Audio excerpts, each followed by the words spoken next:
Story 1. Preface. This may seem completely trivial and self-absorbed. I have only child syndrome, so consider yourself warned. Lol. Honestly, it kind of is. But here it goes. Every year I take the initiative to send my in-laws thoughtful gifts and cards for their birthdays, Mother's Day, and Father's Day, as well as Christmas. It was recently my birthday, and I realized that in 4 years, I have never had them even remotely acknowledge my B-Day. No text, no card, no nothing. I don't need a gift, but I feel like the least they could do is reciprocate. It is the principle of the whole thing that bugs me. Why I let this bother me, but they have only one other daughter-in-law whom they worship, and they always celebrate everything she does. I guess I stupidly thought by getting married that I would also gain a sweet, supportive second family, as I am very close to my own parents. I realize not all families are as loving. More context, background. I have never dated a guy whose parents haven't loved me. Sometimes they loved me more than their own son. Lol. My amazingly loving and generous parents are much, much older and elderly, and I know I won't have them around as long. I think this caused me to subconsciously create the expectation of finding a second family when I got married. It created what I affectionately call the dream-in-law complex that I have. Unrealistic, I now realize. My husband so said that I should not be mad because his parents don't know or don't remember that it is my B-Day, essentially removing all blame from them. In my mind, after 4 years, they should have asked when my birthday was, or my so should have informed them. They know I am the one doing all the work behind the scenes to acknowledge them, so they don't get mad when we, their son, forget their special days. They are hypocritical and spiteful and have ignored us in the past for forgetting their special days through the year. I made him let them know that it was my birthday, and kind of put him in the middle of this conflict. Even purely from an etiquette standpoint, they should attempt to care. Conversely, my parents spoil my husband on his B-Day. Cake, party, gifts, card, etc. Also, this is not an issue of money either. My so's parents are quite well off. Part of me feels like my so should respect the fact that it is my B-Day, and what his parents do or don't do hurts my feelings. It's only one day a year that I care about his parents reciprocating the acknowledgement. I just had wished it occurred to my so to stick up for me in a way without having to be prompted.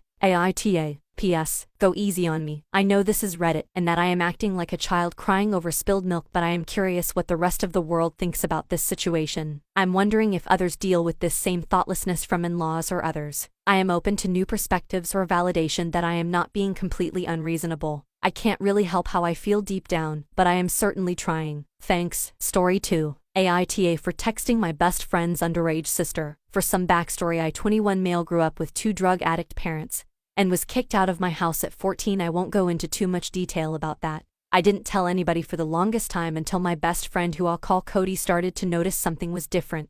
After some poking and prodding, I finally told him what happened in him. Cody's mom refused to let me stay on the streets and took me into their home. She's treated me like a son, and now I see them as family. Cody's dad passed away years ago, so it was just Cody, me, his mom, and his little sister. I spend holidays with them and go to their family gatherings. Although I was never legally adopted, everybody has welcomed me into their family with open arms, and I couldn't be any more thankful. Now at present day, I've been seeing my GF Stacy, 24 female, for roughly 6 months. We were hanging out at my apartment watching movies when a text popped up from Cody's sister Jen, 13 female. Stacy started getting upset and saying how inappropriate it is for me to be texting a 13-year-old girl. I yelled back that she's not just a 13-year-old girl, she's basically my sister. I've lived with her since she was 7 and knew her when she was a baby. This argument went back and forth for a few minutes before I told her she needs to get out.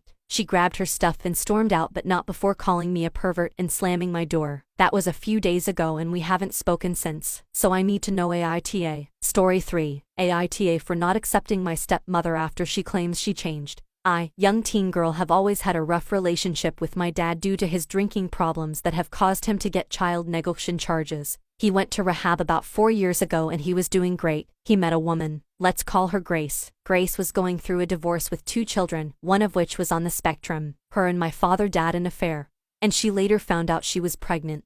She moved in and welcomed my sister with open arms, but stated I was too much like my mom to want me near her. We lived in a smaller area, so we always ran into each other, and my outfit choices many times caused issues because my legs should be covered. But the main issue was when I asked about lunch. She told me she'd start cooking it soon, so I left it alone. About an hour later, my sister barged into our shared room asking if I still hated peanut butter. I responded yes, and my mom, still in the picture, called me. I answered and slowly made my way to the kitchen when I saw everyone except my dad at the table eating sandwiches. He had went to work early. I had asked Grace about if she had forgot to call me and she stated I fed the important children. At this point I had forgotten my mom was still on the phone and stormed outside crying. Sometimes during this my mom called my dad screaming asked WTH Grace was thinking. My dad blamed baby brain and let her slide. After this she treated me horribly. I am basically a live-in babysitter. She doesn't even ask me, she just leaves me with them. About a year ago we moved into a bigger apt and she got promoted. I don't see her often anymore due to conflicting schedules. Unfortunately she's been taking a lot more time off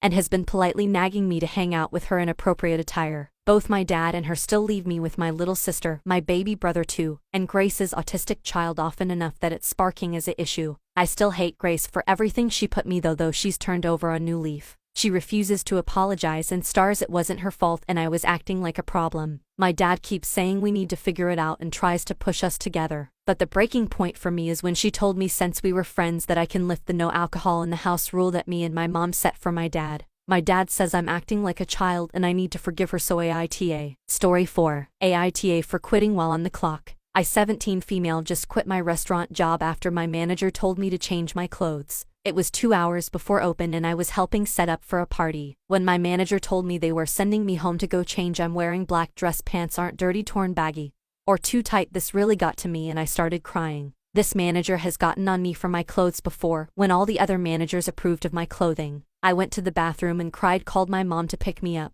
and she was so mad she beckoned me to quit if I wanted to. She called my place and told them that I wouldn't be back. Since then I've gotten texts and calls from my managers and coworkers. I'm a good worker. I get consistent compliments from every manager, coworker and costumer. I've been told I'm one of the best they ever had. I'm asking AITA because this was right before an event, and I've got a week's shifts others have to cover. So AITA. P.S. This place is known for having the good workers quit out of nowhere on the clock. Story 5. AITA for not quitting my job to move closer to my mother-in-law with metastatic cancer. 4 years ago my 36 female mother-in-law was diagnosed with early-stage cancer and had surgery. We were told she was cured. 4 months ago we learned that the cancer had returned and she likely has 2 to 10 years. She feels well and is working full-time but is planning to retire next year. The news of her cancer recurrence has hit everyone hard but has fallen on my husband, 37 male, the hardest. He's close to his mom and has fallen into a depression. He's waking up in the middle of the night panicked, calling out sick from work BC he can't focus, and is ruminating on her illness. He was in therapy before we got the news, but he says it's not helping. My husband wants to spend as much time with his mom as possible. We live a 1-hour flight away and we've traveled there and she has been to visit us multiple times. We have a toddler and don't have a childcare plan there, but have juggled things so that we can work remotely. We've found times when my husband can travel there solo, and I manage at home alone with our kid.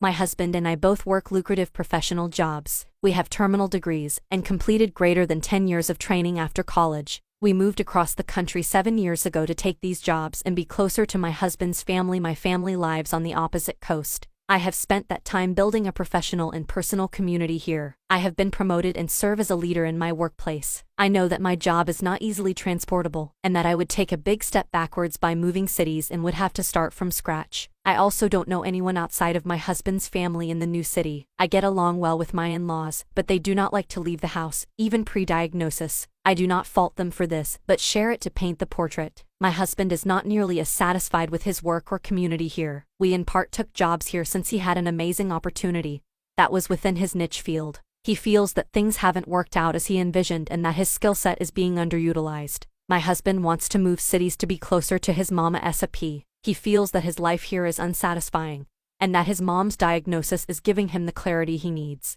I do not want to move. We have our entire lives here. Also, my job cannot be fully virtual, so I would have to quit. I have proposed many compromises, him taking a leave of absence, us traveling back and forth, his parents staying with us, him quitting and we live on my salary. He remains set and thinks I'm being unreasonable and prioritizing my job over spending time with his mom during her final years. The strain from all this is literally tearing my family apart. My mother-in-law has discouraged us from moving and has urged us to stay focused on building our own futures. My husband thinks she is just saying that and would be very happy if we moved. Story 6. AITA for not wanting to use my credit card for my fiancé's family airfare. Title might be confusing. I have been with my fiancé for 9 years and we are getting married in 3 months. We're having a destination wedding and it's that time for everyone to get their flights. I got a really good credit card that gets me a ton of points and I save so many to book our flight and honeymoon with. I usually use my credit card on big purchases and buy dinners and have people pay me back. My fiancé told his mom about all our points and she suggested we can get her flight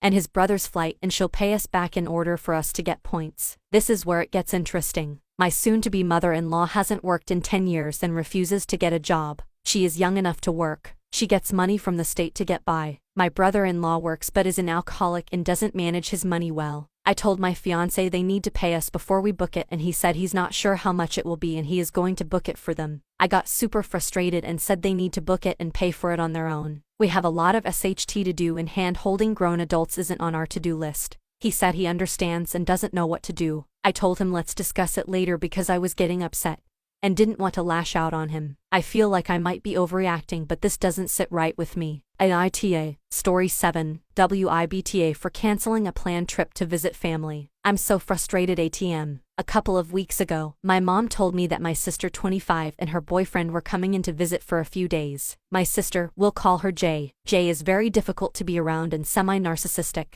Jay lives several states away and visits home whenever she can afford a flight, but I tend to visit often for little day trips as it's only a 3-hour drive. Mom has been dying for all her kids to be together, sisters 20 female and 18 female also because we don't get to anymore with everyone living far apart. I said cool and agreed that my boyfriend 24 male and I would love to come for the weekend. So fast forward to last night, and my little sisters and my mom are texting me saying they're so excited for all of us to get together and finally have a talk.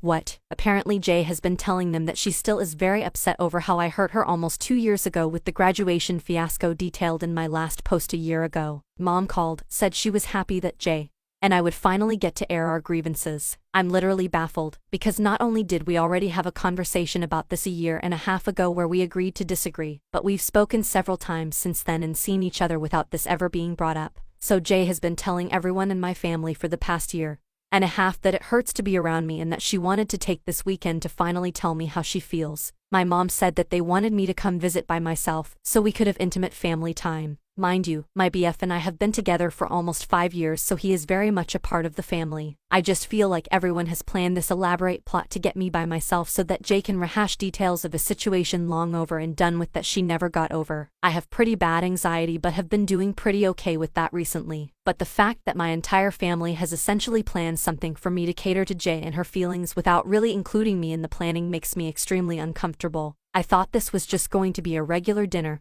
and hang out like it always is, until yesterday when my mom spilled the details. I essentially said I didn't want to go because of this and now everyone is upset. WIBTA for canceling the visit for this. Story 8. AITA for not wanting to contribute for my brother's tuition fee. I came to Canada as an international student when I was 18 and created a life here by myself. I am now 24, working full-time, paying my own rent and bills and trying to save at the same time. I have 2 younger half-brothers who are still back home and I am the oldest daughter. They are 13 and 14. Just a background story, my parents have been very financially irresponsible, going on vacations, buying luxury items, but they are still renting, no assets to their name, have debt, even their car is under my name. They are scared to show anything under their name because of their debt. As I grew up, I realized that my mom is very manipulative, using how our culture is collectivist against me, helping them with everything if they ever need it. And that freedom is not everything, and they are not as Western as I am. They sent me to a private high school where mostly my stepdad paid for and sent me to a university in Canada mostly my dad and my uncle paid for it. Mind you, they paid citizen student fee as I had a special scholarship. They didn't have to pay international student fee. While I was studying I started working, and I've been financially independent. It's been 1 to 2 years. A year ago my stepdad reached out to me asking for $2,000, told me he was going to give it back. He never did. My mom still doesn't know about it. He told me not to tell her. One of my brother is starting high school this coming September. He is a smart kid, and my parents don't want him to go to a public school as the public schools in my home country are not great and he can't grow to his full potential there. Today my mom reached out to me asking me to send them around 500 Canadian dollars every month to pay for my brother's tuition fee. I am making 50 Canadian dollars per year before tax, so I am literally making a bit over $3,000 every month. I live with my boyfriend but they don't even know that my mom and my stepdad don't approve, so I didn't tell them, but my biological dad knows it and they think I am spending $1.5K every month on rent by myself. And on top of it they are asking for 500 CAD every month. It almost seems like they don't care how I live here, sending me here. I thought they wanted me to have a good life, but they looked at it as a long-term investment for themselves. I am so pissed. I am only 24 years old, they are not even 50 yet, they are both not working, but my mom said my stepdad is looking for jobs. I just am so sick of financially irresponsible parents. I want to create my own life and just be away from this BS. AITA here. Story 9. AITA for pretending to do the keto diet with my wife. Last summer we tried keto out. It was highly effective, especially for myself. In the first month I just melted off 30 pounds and by midsummer I was down 50 pounds. It was like I was 25 again. For my wife it worked well as well, but it wasn't as absurdly effective as it was for me. This caused her to be noticeably upset and discouraged. It also seemed to borderline ruin her summer. She told me it made her jealous and insecure how good I was looking. Going from having a cute middle-aged dad bod to a tanned Greek god for a husband apparently isn't that fun. As fall came around she quit the diet. I did as well. As summer rolled around again this year we decided to give keto another shot. Once again, the weight just melted off of me, 20 pounds in the first 2 weeks. It looked like we were heading down the same route as last year. So what I decided to do was pretend I was doing it consistently. But in actuality every time I noticed my weight loss is going too quickly I would keep it up while she was around, but when she's not around I just eat whatever I want. This has made our weight loss more in sync and she's clearly happier than she was last year. I feel SHTTY though because I'm not being honest. Ada. Story 10. AITA for wanting to report my mother for identity theft. I recently got a letter in the mail saying I owe around $350 to a loan that I never applied for. The loan was for $750, and the monthly payment is 48 days overdue. I know it was my mom that used my name and SSN to apply for it because her email is the one that is attached to the account. Would I be wrong for reporting it as fraud and potentially getting her in legal trouble? I'm not sure what to do. She's my mom and I don't want her to go to jail.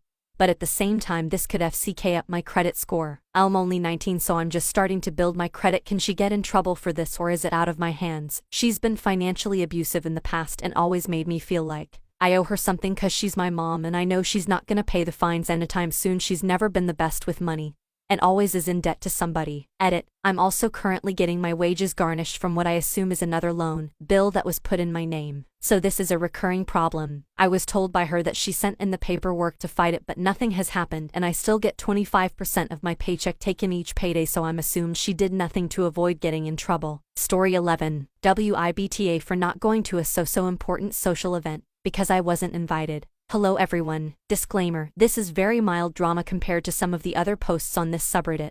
I'm just looking for some feedback because I can't make up my mind. Context, our group of friends consists out of 9 people, ages 32 to 33, and we've known each other since we were 6. We were always very tight until people started graduating and started having serious relationships, and until people started moving out of our original home city. There was no drama, people just grew apart a tiny bit. 3 of us moved to different cities, and ever since we were less available for small-time stuff such as grabbing a beer or having a quick bite in between other appointments. All 9 of us were present for any moderately important social event without exception. We also have at least one weekend every year where everyone takes a few days off work and where we visit a random European city for a few days to stay in touch. The other 6 slowly started disliking the fact we there less, to various degrees based upon who we would be talking about. They created their own WhatsApp group called OG give or take 5 years ago. I knew this from the start, but I didn't mind whatsoever as I kind of understood them, and because anything more or less serious was discussed in our main group anyway. Current situation. Fast forward 5 years later,